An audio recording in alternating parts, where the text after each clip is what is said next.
नमस्कार सभी विद्यार्थियों का एक बार फिर से एग्री कोचिंग बाय विकास सर परिवार में स्वागत करता हूं। हम लोग रोज एग्रीकल्चर के बेहतरीन प्रश्नों के साथ मुलाकात करते हैं। जैसा कि आप लोगों को पता है कि कृषि विज्ञान से संबंधित जितने भी एग्जाम होते हैं, चाहे वो ICR हो, BHU, AFO, IBPS, agriculture TGT, PGT, जो भी इस तरीके के एग्जाम होते हैं उनसे संबंधित प्रश्नों को हम रोजाना लेकर आते हैं। प्यारे विद्यार्थियों, जितने भी आप लोग हमारे चैनल से जुड़े हुए हैं, सबका हम एग्री कोचिंग बाय विकास सर परिवार में स्वागत करते हैं। आज की जो हमारी क्लास रहने वाली है यानी कि फल संरक्षण यानी फ्रूट प्रिजर्वेशन से रहेगी। इसके अंदर हम महत्वपूर्ण प्रश्नों के बारे में सॉल्व करेंगे जो कि बार बार एग्जामों में आते हैं। और कोई भी एग्रीकल्चर का एग्ज़ाम है, हर एग्ज़ाम में 2 या 3 क्वेश्चन फ्रूट प्रिजर्वेशन से संबंधित आ ही जाते हैं। तो चलिए अपने शुरुआत करते हैं फर्स्ट क्वेश्चन से। फर्स्ट क्वेश्चन हमारा कह रहा है सोडियम बेंजोएट द्वारा पदार्थों को परिरक्षित करने हेतु कितने ppm का प्रयोग किया जाता है। काफ़ी इंपॉर्टेंट क्वेश्चन है। क्वेश्चन को ध्यानपूर्वक पढ़िए और इसका आंसर दीजिए। ऑप्शन में 600 से लेके 1000 ppm, दूसरा है 350 से लेके 500 ppm, तीसरा ऑप्शन है 100 से लेके 150 ppm, चौथा ऑप्शन है 2500 से लेकर 3000 पर पार्ट मिलियन ppm। ठीक है, तो इन चारों में से बताइए कौन सा करेक्ट आंसर होता है। तो इसमें बता दें, फल परिरक्षण करने के लिए 2 प्रकार के हम पदार्थों का प्रयोग करते हैं। कौन कौन से? एक करते हैं KMS का, जिसको हम क्या कहते हैं, पोटेशियम मेटाबाइसल्फाइड कहा जाता है।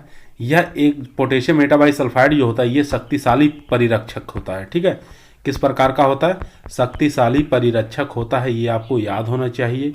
ठीक है, परिरक्षक होता है, कभी कभी एग्जाम पूछ लेता है शक्तिशाली परिरक्षक कौन सा है, तो पोटेशियम मेटाबाइसल्फाइड है।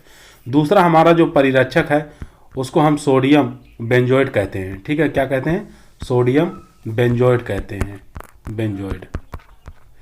ये 2 प्रकार के परीक्षक हम काम में लेते हैं।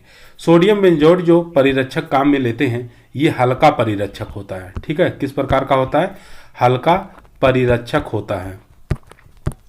जब हल्का परिरक्षक होगा तो यानी कि ये जो होगा रंगीन फलों में काम में लेते हैं। ठीक है, कौन से फलों में?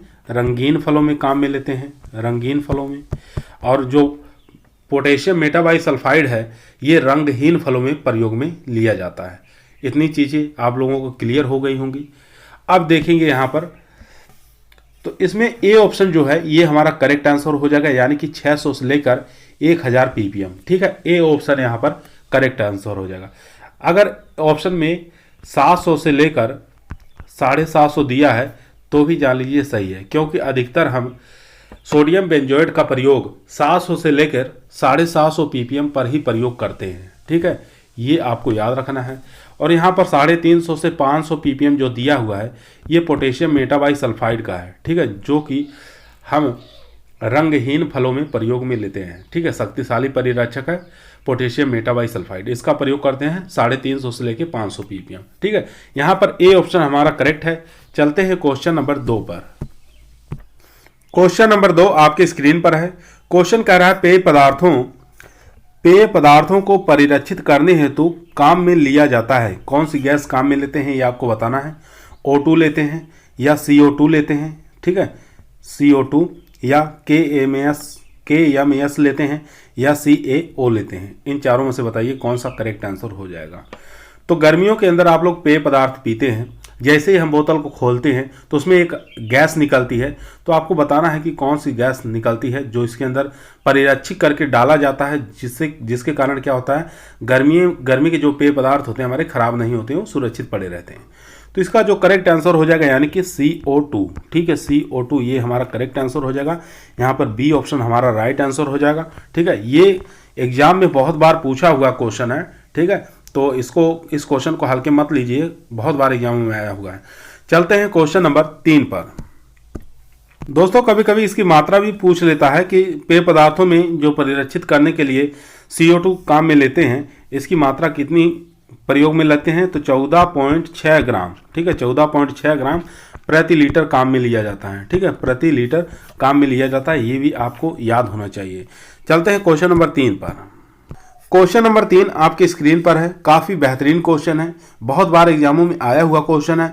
क्वेश्चन पूछ रहा फ्लेम पीलिंग की जाती है, ठीक है, आपको बताना है फ्लेम पीलिंग की जाती है, किसमें की जाती है, लहसुन में की जाती है, गाजर में की जाती है, आम में करते हैं या आलू के अंदर करते हैं। फ्लेम क्या होता है? फ्लेम मतलब आग होता है, ये आप लोग जानते हैं। और पीलिंग मतलब होता है छिलका उतारना। क्या मतलब होता है? छिलका उतारना। पीलिंग का अर्थ होता है छिलका उतारना, ये आपको याद होना चाहिए। अब देखिए फ्लेम पीलिंग जो होता है ये किसके अंदर करते हैं, तो आपको याद होना चाहिए लहसुन और प्याज। प्याज भी आप याद रख लेंगे, प्याज, इसके अंदर कौन सी पीलिंग करते हैं? तो फ्लेम पीलिंग करते हैं, ठीक है, फ्लेम पीलिंग की जाती है, फ्लेम पीलिंग की जाती है, यानी कि ए ऑप्शन यहां पर हमारा राइट आंसर हो गया। गाजर को आप याद रखेंगे, शकरकंद को आप याद रखेंगे, ठीक है, शकरकंद को याद कर लेंगे, इसके साथ सलजम को याद कर लेंगे, सलजम हो गया। इसके अंदर दोनों में ले पीलिंग की जाती है, ठीक है, ले पीलिंग की जाती है, ले पीलिंग हो गई। और आम के अंदर याद रखेंगे, पपीता के अंदर, आम और पपीता के अंदर हैंड पीलिंग की जाती है, ठीक है, हैंड पीलिंग की जाती है, ये आप याद रखेंगे। यहां पर आलू और टमाटर दोनों को एक साथ याद कर लेंगे, टमाटर, इन दोनों में स्टील पीलिंग की जाती है, ठीक है, स्टीम पीलिंग की जाती है। यहां पर ए ऑप्शन हमारा राइट आंसर हो गया। यहां पर एक चीज यहां पर जो दिया हुआ है ले पीलिंग, ले पीलिंग जो किसमें करते हैं? ये गाजर, शकरकंद और सलजम के अंदर ले पीलिंग की जाती है। ये किसके माध्यम से की जाती है? Caustic soda. ले पीलिंग करने के लिए कास्टिक सोडा का हम प्रयोग करेंगे, और कितनी मात्रा में कास्टिक सोडा का प्रयोग करेंगे? 2 से लेकर 3% मात्रा में ले पीलिंग के लिए हम कास्टिक सोडा का प्रयोग करते हैं, ठीक है। तो ले पीलिंग गाजर, शकरकंद और सलजम के अंदर की जाती है। यहाँ पर लहसुन और प्याज के अंदर हम फ्लेम पीलिंग करेंगे। तो ए ऑप्शन यहाँ पर हमारा राइट आंसर है। चलते हैं क्वेश्चन नंबर 4 पर। क्वेश्चन नंबर 4 आपकी स्क्रीन पर है। क्वेश्चन कह रहा है परिरक्षण में ब्लांचिंग की क्रिया की जाती है। ब्लांचिंग क्या चीज होता है? सबसे पहले हम इसको समझेंगे। ब्लांचिंग उसे कहते हैं, यानी कि फल और सब्जियों को, किसको? फल और सब्जियों को 2 से लेकर 5 मिनट तक, ठीक है, 2 से लेकर 5 मिनट तक फल और सब्जियों के कटे हुए टुकड़ों को, ठीक है, फल और सब्जियों को 2 से 5 मिनट तक फल और सब्जियों के कटे हुए टुकड़ों को क्या करेंगे? 85 से लेकर 90 डिग्री फ़ारेनहाइट नहीं रहे, सेल्सियस रहेगा, सेंटीग्रेड तापमान पर इसको क्या करेंगे? डुबो कर निकाल देंगे, ठीक है। पानी कितना गर्म करना है? 85 से लेकर 90 डिग्री सेंटीग्रेड तापमान पर पानी होना चाहिए, और उसमें फल और सब्जियों के जो टुकड़े रहते हैं 2 से लेकर 5 मिनट तक उसके अंदर डाल देंगे। डालने के बाद हम निकाल लेंगे। तो उसी क्रिया को क्या कहते हैं? ब्लांचिंग कहा जाता है, ठीक है। ये चीज़ आपको याद हो गया होगा कि मतलब 2 से लेकर 5 मिनट ही प्रयोग करना है। टेम्परेचर जरूर याद रखना है, 85 से लेकर 90 डिग्री सेंटीग्रेड तापमान, ठीक है। तो ब्लांचिंग मतलब फल और सब्जियों को कटे हुए टुकड़ों को उसके अंदर पानी के अंदर डालकर निकाल लेना। तो यहाँ पर ये चीज़ हो गया। कभी कभी एग्जाम में पूछ लेता है कि ब्लांचिंग क्रिया फल के अंदर कितने मिनट तक करते हैं। तो फल के अंदर जो ब्लांचिंग की क्रिया की जाती है वो 2 मिनट की जाती है, ठीक है। कितने मिनट तक? 2 मिनट के लिए। और सब्जियों के अंदर कितने मिनट तक करते हैं? तो ये भी आपको याद होना चाहिए। सब्जियों के अंदर करेंगे 5 मिनट तक, ठीक है, सब्जियों के अंदर 5 मिनट तक। तो सब्जी का अगर पूछ रहा है तो 5 मिनट, फल का पूछ रहा है तो 2 मिनट। दोनों चीज़ आपको याद होना चाहिए। यहाँ पर जो हमारा करेक्ट आंसर हो जाएगा, यानी कि ए ऑप्शन यहाँ पर राइट आंसर हो जाएगा, ठीक है। किसी का नहीं पूछ रहा है, यानी कि फल और सब्जी दोनों का नाम नहीं लेकर पूछ रहा है, ब्लांचिंग की क्रिया पूछ रहा है, तो 5 मिनट इसमें करेक्ट आंसर हो जाएगा। ए ऑप्शन यहाँ पर राइट आंसर। चलते हैं क्वेश्चन नंबर 5 पर। क्वेश्चन नंबर 5 आपकी स्क्रीन पर है। क्वेश्चन कह रहा है सब्जियों की डिब्बाबंदी करते समय नमक की मात्रा काम में लेते हैं। आपको बताना है सब्जियों की डिब्बाबंदी अगर कर रहे हैं तो नमक का कितना परसेंटेज काम में लेते हैं? 2%, 4%, 20 से लेकर 50% या कोई भी नहीं। इन चारों में से बताइए कौन सा करेक्ट आंसर हो जाएगा। तो इसका जो करेक्ट आंसर हो जाएगा यानी कि 2% काम में लेते हैं, ठीक है। नमक का पूछा है तो 2% सब्जियों की डिब्बाबंदी करते हुए नमक का प्रयोग लेना है। अगर यही पूछ ले कि सब्जियों की डिब्बाबंदी करते समय शर्करा की मात्रा कितना प्रयोग में लेते हैं, ठीक है, तो सब्जियों की डिब्बाबंदी करते समय शर्करा की मात्रा कितनी प्रयोग में लेते हैं, 4%, ठीक है। और यहाँ पर 20 से 50% जो दिया है, यानी कि फलों की डिब्बाबंदी करते समय शर्करा की मात्रा, ठीक है, फलों की डिब्बाबंदी करते समय शर्करा की मात्रा, ठीक है, शर्करा की मात्रा कितना परसेंट प्रयोग में लेते हैं, 20 से लेकर 50%। यहाँ पर ए ऑप्शन हमारा करेक्ट आंसर है। चलते हैं क्वेश्चन नंबर 6 पर।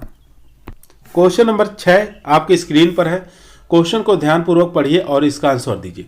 दोस्तों, यदि आप लोग एग्रीकल्चर की किसी भी एग्जाम की तैयारी कर रहे हैं, चाहे कोई भी एग्जाम हो एग्रीकल्चर की, तो आप लोग ईमानदारी के साथ जरूर चैनल को सब्सक्राइब कर लीजिए। यहाँ पर पर डे क्लास चलती है और बिना किसी टाइम पास के दनादन क्वेश्चनों को कराया जाता है, ताकि कम समय में आप लोग अधिक से अधिक क्वेश्चनों को यहाँ पर सॉल्व कर सकें।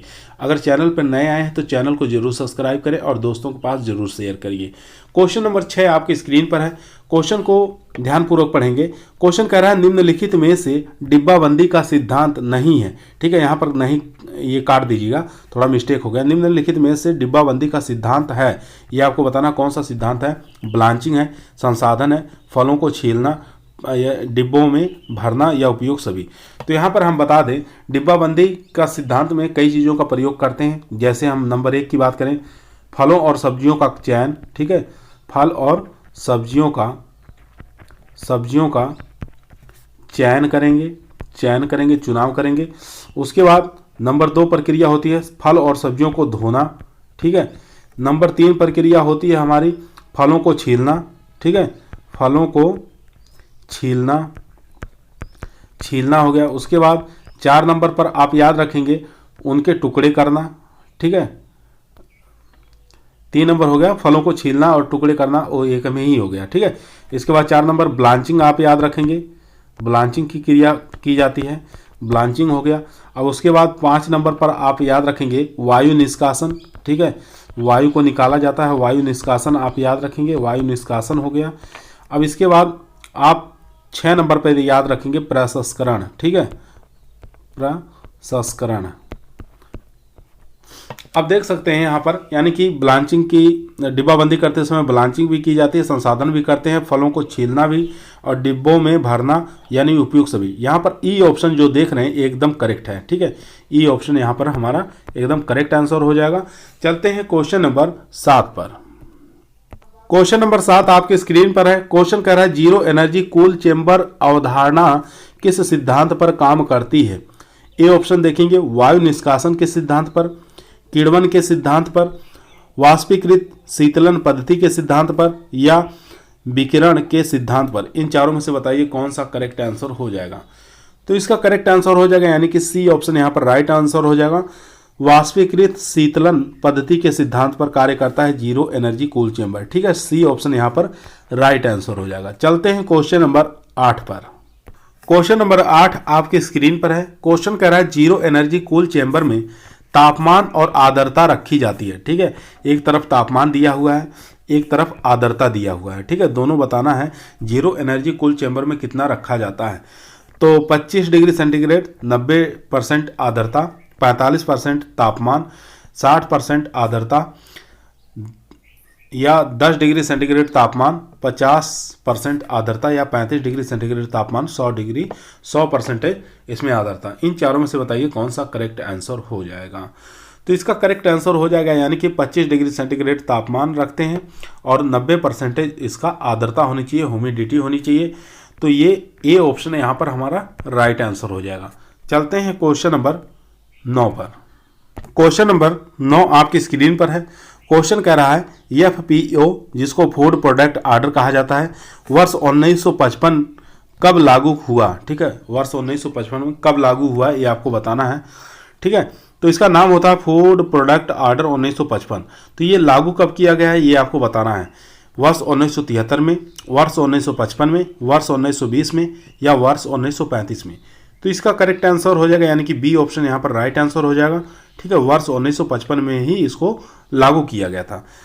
वर्ष 1973 की बात कर लेते हैं। तो खाद्य व पोषण बोर्ड की स्थापना हुई थी, ठीक है, खाद्य एवं पोषण बोर्ड की स्थापना, पोषण बोर्ड की स्थापना जो हुई थी, कब हुई थी? ये हुई थी 1973 में। अगर पूछ ले खाद्य और पोषण बोर्ड की स्थापना, तब आप आंसर लगाएंगे 1973 में। 1920 की बात कर लेते हैं तो परिरक्षण प्रयोगशाला की स्थापना हुई थी। ठीक है, परिरक्षण के लिए एक प्रयोगशाला खोला गया। तो कब खोला गया? 1920 में प्रयोगशाला। ये भी एग्जामों में बहुत बार पूछा हुआ है। उसके बाद वर्ष 1935 की बात कर लेते हैं।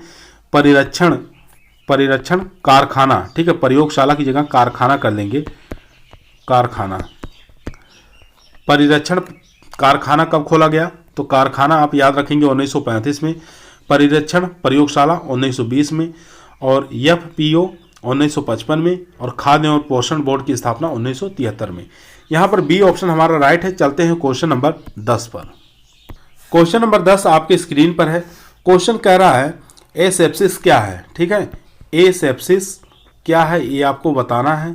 ठीक है, एसेप्सिस काफ़ी इंपॉर्टेंट क्वेश्चन है। डिब्बाबंदी का एक सिद्धांत है, या परिरक्षण का सिद्धांत है, या पीलिंग का एक विधि है, या परिरक्षण रसायन है? इन चारों में से बताइए कौन सा करेक्ट आंसर हो जाएगा। तो यहाँ बता दें कि एसेप्सिस जो होता है फल और सब्जियों तक सूक्ष्म जीवों को आने से रोकता है। क्या कार्य करता है एसेप्सिस? फल और जो सब्जियां होती हैं उनके पास सूक्ष्म जीवों को आने से रोकने का काम करता है। कौन? एसेप्सिस। तो यह एक प्रकार का क्या होता है? परिरक्षण का सिद्धांत माना जाएगा, यानी कि बी ऑप्शन यहाँ पर राइट आंसर हो जाएगा। ठीक है, बी ऑप्शन राइट। एसेप्सिस क्या होता है? फल और सब्जियों तक जो सूक्ष्म जीव आते हैं उनको रोकने का कार्य करता है। तो यहाँ से आप लोगों को समझ में आ गया होगा। चलते हैं क्वेश्चन नंबर 11 पर। क्वेश्चन नंबर 11 आपकी स्क्रीन पर है। क्वेश्चन कह रहा है जेली थर्मामीटर पर तापमान अंकित होता है। ठीक है, आपको बताना है जेली थर्मामीटर पर जो तापमान अंकित होता है वो कितने डिग्री सेंटीग्रेड से कितने डिग्री फ़ारेनहाइट तक होता है। काफ़ी इंपॉर्टेंट क्वेश्चन है। चाहे जेली थर्मामीटर का पूछे चाहे जेल थर्मामीटर का पूछे, ठीक है, दोनों में से दोनों का ही एक ही होता है, क्योंकि दोनों का उसी के माध्यम से मापा जाता है। तो 0 डिग्री सेंटीग्रेड से लेकर 100 डिग्री फ़ारेनहाइट, या बी ऑप्शन है 0 डिग्री फ़ारेनहाइट से लेकर 430 डिग्री फ़ारेनहाइट, या तीसरा ऑप्शन है 0 डिग्री सेंटीग्रेड से लेकर 120 डिग्री सेंटीग्रेड, या चौथा ऑप्शन है 0 डिग्री सेंटीग्रेड से लेकर 100 डिग्री फ़ारेनहाइट। तो इसका जो करेक्ट आंसर हो जाएगा, यानी कि बी ऑप्शन यहाँ पर राइट आंसर हो जाएगा। ठीक है, क्या हो जाएगा? 0 डिग्री फ़ारेनहाइट से लेकर 430 डिग्री फ़ारेनहाइट तक होता है जेलीमीटर थर्मामीटर पर तापमान जो अंकित होता है। ठीक है, तो बी ऑप्शन यहाँ पर राइट आंसर हो जाएगा। चलते हैं क्वेश्चन नंबर 12 पर। क्वेश्चन नंबर 12 आपकी स्क्रीन पर है। दोस्तों, अगर आप लोग अभी तक चैनल को सब्सक्राइब नहीं किए हैं तो चैनल को सब्सक्राइब जरूर कर लीजिए। ठीक है, एक से एक वीडियो यहाँ पर देखेंगे आप लोग, जो कि काफ़ी इंपॉर्टेंट क्वेश्चन यहाँ पर कराया जाता है। ठीक है, तो यहाँ पर क्वेश्चन नंबर 12 इसका आंसर दीजिए। 12 नंबर क्वेश्चन कह रहा है पत्ता गोभी का प्रसंस्करण उत्पाद क्या है? ठीक है, पत्ता गोभी से कौन सा उत्पाद तैयार किया जाता है या कौन सा उत्पाद बनाया जाता है? या यहाँ देख सकते हैं ए ऑप्शन है साउक रोट, फैनी, वाइन या सीडार। इन चारों में से बताइए कौन सा करेक्ट आंसर हो जाएगा। तो यहाँ पर बात करेंगे साउक रोट जो होता है ये अचार, एक प्रकार का अचार होता है। ठीक है, क्या होता है? एक प्रकार का अचार होता है, काफ़ी इंपॉर्टेंट है, जो कि किससे तैयार किया जाता है? पत्ता गोभी से तैयार किया जाता है। तो यही हमारा क्वेश्चन का करेक्ट आंसर हो जाएगा, यानी ए ऑप्शन यहाँ पर राइट आंसर हो जाएगा। यहाँ पर देख रहे हैं फेनी, फेनी किससे बनता है? तो ये आपको याद होना चाहिए, फेनी काजू से बनता है। किससे बनता है? काजू से बनता है। काजू के किण्वन से जो पदार्थ तैयार होता है, यानी कि काजू के किण्वन से जो पेय पदार्थ तैयार होता है उसको हम क्या कहते हैं? फेनी के नाम से जाना जाता है। ये अधिकतर हम गोवा में प्रयोग करते हैं। ठीक है, गोवा के अंदर अधिकतर इसका प्रयोग किया जाता है। फेनी का एक प्रकार का पेय पदार्थ होता है जो कि काजू से तैयार होता है। वाइन, ये आप लोग जानते हैं, वाइन के बारे में कौन नहीं जानता है। उसके बाद सीडार की बात कर लेते हैं, जो कि काफ़ी इंपॉर्टेंट क्वेश्चन है, बहुत बार एग्जामों आया हुआ है। सीडार किससे बनाया जाता है? तो सीडार सेब से बनाया जाता है। किससे बनाया जाता है? सेब से बनाया जाता है। यह एक प्रकार का जो सीडार होता है ये नॉन एल्कोहलिक होता है। ठीक है, इसके अंदर एल्कोहल की मात्रा एकदम नहीं पाई जाती है। एल्कोहलिक होता, नॉन एल्कोहलिक होता है ये सीडार जो होता है, जो कि यूरोप वाले लोग इसका ज़्यादा प्रयोग करते हैं, यूरोपियन कंट्री वाले ज़्यादा प्रयोग करते हैं, ये आपको याद होना चाहिए। और सीडार जो होता है ये सेब से बनाया जाता है, इसके अंदर अल्कोहल की मात्रा एकदम नहीं होती, इसलिए यह स्वास्थ्य के लिए काफ़ी ज़्यादा लाभप्रद होता है। ठीक है, तो सीडार यूज करते हैं बहुत लोग, तो काफ़ी महंगे स्तर पर इसको ये बेचा जाता है। तो यहाँ पर ए ऑप्शन हमारा राइट आंसर हो गया। चलते हैं क्वेश्चन नंबर 13 पर। क्वेश्चन नंबर 13 आपकी स्क्रीन पर है। क्वेश्चन कह रहा है केचप का टीएसएस होता है। ठीक है, आपको बताना है केचप का टीएसएस कितना होता है, 25%, 15%, 40% या 68 से 70%। तो यहाँ बात करेंगे केचप को जो टीएसएस होता है वो 25% होता है, यानी ए ऑप्शन यहाँ पर राइट आंसर होगा। ठीक है, अगर सॉस का टीएसएस पूछ ले तो सॉस का जो टीएसएस होता है वो 15% होता है। ठीक है, यहीं 40% भी दिया हुआ है, तो ये स्क्वेस का हो जाएगा। ठीक है, स्क्वेस का टीएसएस कितना होता है, ये हो जाएगा 40%। बाकी इसके अलावा जितने भी, चाहे जैम हो, जेली हो, ठीक है, चाहे मुरब्बा हो, ठीक है, मुरब्बा, इन सब का टीएसएस कितना होता है, 68 से लेकर 70% होता है, ये आपको याद होना चाहिए। तो ए ऑप्शन यहाँ पर हमारा राइट। चलते हैं क्वेश्चन नंबर 14 पर। क्वेश्चन नंबर 14 आपकी स्क्रीन पर है। क्वेश्चन कह रहा है शरबत बनाते समय फल रस का भाग होना चाहिए। ठीक है, कितना होना चाहिए फल रस का भाग शरबत बनाते समय, 45%, 25% या 55% या 75%। तो ये किसके अनुसार होगा, ये FPO 1955 के अनुसार आपको बताना है कि शरबत बनाते समय फल रस का भाग कितना होना चाहिए। तो इसका करेक्ट आंसर हो जाएगा यानी कि 25%। ठीक है, बी ऑप्शन यहाँ पर राइट आंसर हो गया। अगर पूछ ले यहाँ पर 45% है, ये भी काफ़ी इंपॉर्टेंट है। FPO 1955 के अनुसार, 1955 के अनुसार जैम, जेली और जैम जेली का जो फ्रूट पार्ट कितना लिया जाता है, ठीक है, फ्रूट पार्ट कितना लिया जाता है, ये भी एग्जामों में आया हुआ है। तो FPO 1955 के अनुसार जैम और जेली का फ्रूट पार्ट जो लिया जाता है कितना परसेंट लिया जाता है, 45% लिया जाता है। ये भी काफ़ी इंपॉर्टेंट है, इसको भी आप लोग याद कर लेंगे। ठीक है, तो यहाँ पर बी ऑप्शन हमारा करेक्ट आंसर था। चलते हैं क्वेश्चन नंबर 15 पर। क्वेश्चन नंबर 15 आपकी स्क्रीन पर है। क्वेश्चन कह रहा है सर्वोत्तम मार्मलेड बनाई जाती है। ठीक है, मार्मलेड, अच्छी मार्मलेड किस फल से बनाई जाती है, अमरूद से, नींबू वर्गीय से, सेब से या आम से। तो इसका करेक्ट आंसर हो जाएगा, आप लोग जानते हैं बी ऑप्शन यहाँ पर राइट आंसर हो जाएगा, यानी कि नींबू वर्गीय जो जितने भी फल होते हैं उससे क्या बनाया जाता है, मार्मलेड बनाया जाता है, ये आपको याद होना चाहिए। अमरूद से क्या बनाया जाता है, तो जेली किससे बनाई जाती है, अमरूद से बनाई जाती है अच्छी जेली। उसके बाद सेब से क्या बनाया जाता है, तो जैम जो होता है ये सेब से अच्छा बनाया जाता है। उसके बाद आम से जानते हैं जूस बनाया जाता है, ठीक है, और अचार बनाया जाता है, और जेली का भी प्रयोग कर सकते हैं, जेली भी मैंगो से बनाई जा सकती है, ये आपको याद होना चाहिए। बी ऑप्शन यहाँ पर राइट। चलते हैं क्वेश्चन नंबर 16 पर। क्वेश्चन नंबर 16 आपके स्क्रीन पर है। क्वेश्चन कर रहा है फल एवं उनसे निर्मित पदार्थों के खराब होने का प्रमुख कारण क्या है, एंजाइम द्वारा, बैक्टीरिया द्वारा, ईस्ट द्वारा या उपयुक्त सभी। तो इसका करेक्ट आंसर हो जाएगा, यानी परिरक्षण में जो फल और सब्जियां जो भी हम परिरक्षण करते हैं वो खराब हो जाती हैं, तो उसका प्रमुख कारण क्या है, यानी कि उपयुक्त सभी। डी ऑप्शन यहाँ पर राइट आंसर हो जाएगा। ठीक है, वो एंजाइम द्वारा भी खराब होते हैं, बैक्टीरिया द्वारा और ईस्ट द्वारा, तीनों द्वारा ही खराब हो सकते हैं। तो डी ऑप्शन यहाँ पर हमारा करेक्ट आंसर है। चलते हैं क्वेश्चन नंबर 17 पर। क्वेश्चन नंबर 17 आपके स्क्रीन पर है। क्वेश्चन नंबर 17 कह रहा है सल्फर डाइऑक्साइड के रूप में किस परिरक्षक का प्रयोग किया जाता है, सोडियम बेंजोएट, पोटेशियम मेटाबाइसल्फाइड, सिरका या नमक। इसमें से बताइए कौन सा करेक्ट आंसर हो जाएगा। सिरका का प्रयोग जानते हैं, एस्टिक एसिड होता है, क्या होता है, एस्टिक एसिड का प्रयोग होता है इसमें। यहाँ पर बी ऑप्शन हमारा करेक्ट आंसर हो जाएगा, यानी कि पोटेशियम मेटाबाइसल्फाइड के अंदर सल्फाइड शब्द आया है, यानी कि SO2। ठीक है, SO2 के बारे में पूछा था, तो यहाँ पर बी ऑप्शन हमारा राइट आंसर हो जाएगा। ठीक है, ये रंगीन फलों में प्रयोग में नहीं लिया जाता है, पोटेशियम मेटाबाइसल्फाइड को रंगहीन फलों में प्रयोग में लिया जाता है, तो ये भी आपको याद होना चाहिए। और सोडियम बेंजोएट के बारे में भी आप लोग जानते हैं, पीछे बता चुके हैं। तो बी ऑप्शन यहाँ पर हमारा राइट आंसर। चलते हैं क्वेश्चन नंबर 18 पर। क्वेश्चन नंबर 18 आपकी स्क्रीन पर है।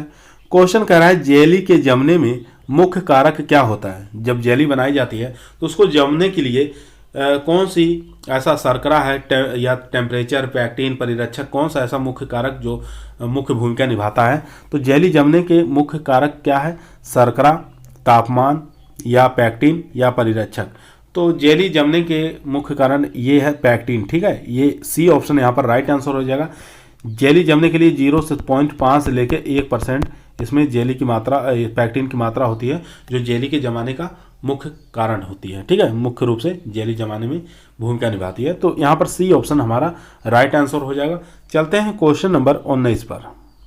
क्वेश्चन नंबर 19 आपके स्क्रीन पर है। क्वेश्चन कह रहा है टमाटर सॉस में प्रयोग किए जाने वाला सामान्य परिरक्षक कौन सा है? टमाटर रेड कलर का होता है, तो आप बताइए टमाटर के अंदर कौन सा परिरक्षक काम में लिया जाता है? सल्फर डाइऑक्साइड, बेंजोइक अम्ल, एस्कॉर्बिक एसिड, या सोडियम नाइट्रेट। तो यहाँ पर एस्कॉर्बिक एसिड जो दिया हुआ है ये सिरके के अंदर प्रयोग में लिया जाता है। किसके अंदर? सिरके के अंदर या सिरका के अंदर प्रयोग में लिया जाता है। ठीक है, तो यहाँ पर बेंजोइक अम्ल ये हमारा करेक्ट आंसर हो जाएगा। बी ऑप्शन यहाँ पर राइट आंसर। ठीक है, जिसको हम प्रयोग किसमें करते हैं? टमाटर के सॉस बनाने में प्रयोग किया जाता है, ये आपको याद होना चाहिए। तो बी ऑप्शन हमारा राइट। चलते हैं क्वेश्चन नंबर 20 पर। क्वेश्चन नंबर 20 आपकी स्क्रीन पर है। क्वेश्चन कह रहा खाद्य परिरक्षण के लिए हिमीकृत विधि। ठीक है, काफी अच्छा क्वेश्चन है। हिमीकृत विधि का प्रयोग किस तापमान पर किया जाता है? हिमीकृत विधि का प्रयोग अधिकतर माइनस में ही किया जाता है, तो ये आपको याद होना चाहिए। तो देख लेते हैं ऑप्शन क्या है। 0 से 5 डिग्री सेंटीग्रेड, 18 डिग्री सेंटीग्रेड तापमान, या -18 से लेकर -40, या 40 से ज़्यादा। तो इसका जो करेक्ट आंसर हो जाएगा यानी कि सी ऑप्शन यहाँ पर राइट आंसर हो जाएगा। ठीक है, -18 से लेकर -40 डिग्री सेंटीग्रेड तापमान, सी ऑप्शन यहाँ पर राइट आंसर हो जाएगा। चलते हैं क्वेश्चन नंबर 21 पर। क्वेश्चन नंबर 21 आपकी स्क्रीन पर है। क्वेश्चन कह रहा है अंतिम पकाव बिंदु पर अवलेह का तापमान होना चाहिए। अवलेह मतलब जेली का तापमान, जेली बनाते अंतिम जो पकाव होता है कितना होना चाहिए? 100.5 डिग्री सेंटीग्रेड, 105.5 डिग्री सेंटीग्रेड, या 110.5 डिग्री सेंटीग्रेड, या 115.5 डिग्री सेंटीग्रेड तापमान। काफ़ी इंपॉर्टेंट क्वेश्चन है, काफ़ी बार एग्जामों में आया हुआ है कि अंतिम पकाव बिंदु पर अवलेह का तापमान कितना होना चाहिए। तो इसका करेक्ट आंसर हो जाएगा यानी कि 105.5 डिग्री सेंटीग्रेड। बी ऑप्शन यहाँ पर राइट आंसर। चलते हैं क्वेश्चन नंबर 22 पर। क्वेश्चन नंबर 22 आपकी स्क्रीन पर है। क्वेश्चन कह रहा है किस उत्पाद के परिरक्षण में सोडियम बेंजोइड मिलाया जाता है? टमाटर सॉस में, आंवले के मुरब्बा में, कॉर्डियल में, या सेब की जैम में। तो इन चारों में से बताइए किसके अंदर सोडियम बेंजोइड मिलाया जाता है? तो यहाँ पे मुरब्बा के अंदर तो मिलाया नहीं जाएगा, मुरब्बा के अंदर चीनी मिलाया जाता है, ये आपको याद होना चाहिए। और यहाँ पर ए ऑप्शन हमारा करेक्ट आंसर हो जाएगा। ठीक है, टमाटर के सॉस में क्या मिलाया जाता है? सोडियम बेंजोइड परिरक्षक मिलाया जाता है, क्योंकि टमाटर लाल होता है। बाकी जितने भी ऑप्शन देख रहे हैं, आंवला हो गया और कॉर्डियल, सेब, जैम, जेली, इसके अंदर नहीं मिलाया जाता है। चलते हैं क्वेश्चन नंबर 23 पर। क्वेश्चन नंबर 23 आपकी स्क्रीन पर है। क्वेश्चन नंबर 23 कह रहा है जैम किससे तैयार किया जाता है?